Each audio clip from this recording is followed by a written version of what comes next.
So Jeff, tell me a little bit about your project and what you guys are doing here. Well, it's a home that I designed with the help of a very good local architect, Vince Oles. We got together with a concern of trying to help low-income families get their first home. And we kept looking at construction standards. And one of the things we came up with is costs. Costs were getting inordinate with regards to building new homes. So we wanted to come up with something a little bit different. So I used a shipping container. In this situation, we took something very simple, removed two walls, literally glued them together, in this case welded it, and created this wonderful living space for one person. One of the things we're seeing right now is we're not seeing large families. We're seeing a proliferation of single people living alone. So we wanted to create something where a single person could live by themselves, or a couple could live by themselves in a safe, affordable, and I think very cool looking manner. Tell me about the features and what you added into this thing. Well, one of the neatest features I put in is the Mitsubishi Mr. Slim ductless heat and air conditioning system here. This unit will provide all of the heating and air conditioning for the house. This winter, our heating costs for this house was $45 a month. The next thing, if I could show you, is here. This is the hot water heating system. This is the always hot, right? Correct. This is the stuff that's always constantly instant hot. What it does, it heats the water on demand. So instead of having a big 55-gallon... It's tankless, essentially. Tankless system. This is what this is. Heating cost to this one, again, we're in the probably $125 per year. Wow, that's great. You can turn on the water, walk away, and you will still have hot water. 10 minutes later, you will never run out of it. That's awesome. One more thing that's really interesting is this closed cell foam insulation that we've used here. This will give us an R value of R7 per 1 inch. We have 3 inches, and then we've topped it all off with something called EcoBats, which is a recycled corn husk material that has a natural binder to it.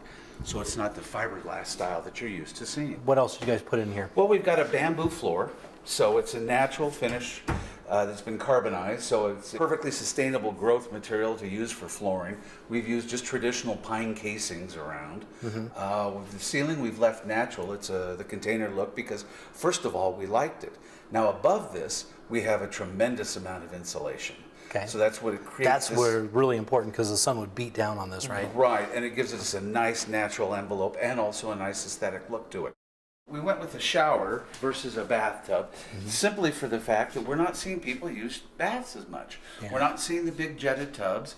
This house would be perfect in the case of a senior. It takes up space and it takes up a lot of water, right? Well, if you're a senior and you need help from a caregiver, which is one of the aspects of this home, you've got the opportunity there. You can get in and out of it with a walker, which is really simple. We left natural daylight around, so you notice we don't have any lights on in the house. I know, which is really cool. Which is wonderful. I mean, it helps saves in energy, and again, it gives it that nice feeling of brightness. And that kind of open feel to the whole place. Yes, absolutely.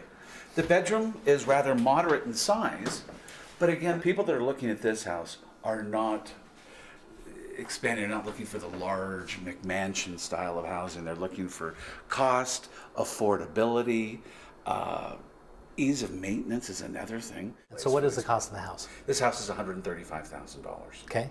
At how many square feet? We're at 672 square foot. Okay, great. So are you guys planning on taking this project and doing something more with it? Or what are your plans from here? Well, we're always looking for the opportunity to be able to do something else like this. What we had hoped with putting this house, that we'd have other governments, other regulatory agencies look at some of the engineering that we created here and take that home and apply that in their own communities. For instance, the seismic concerns on this house. This house has been so seismically engineered. It's a perfect opportunity for something in California or some of the other areas that are having earthquake issues. Yeah. So we'd like to see it, but right now this house will then get sold. We'll get somebody into this one, and then we'll look at the alternatives and see what's available out there. Again, it comes down to what is the cost and how we can do it and better serve the public. Well, thanks, Jeff. I appreciate you coming on. Oh. Well, there you go. If you're looking for kind of new, ingenious ways to do things with real estate, we're looking at container homes with Jeff. Thanks, buddy. Thank you very much.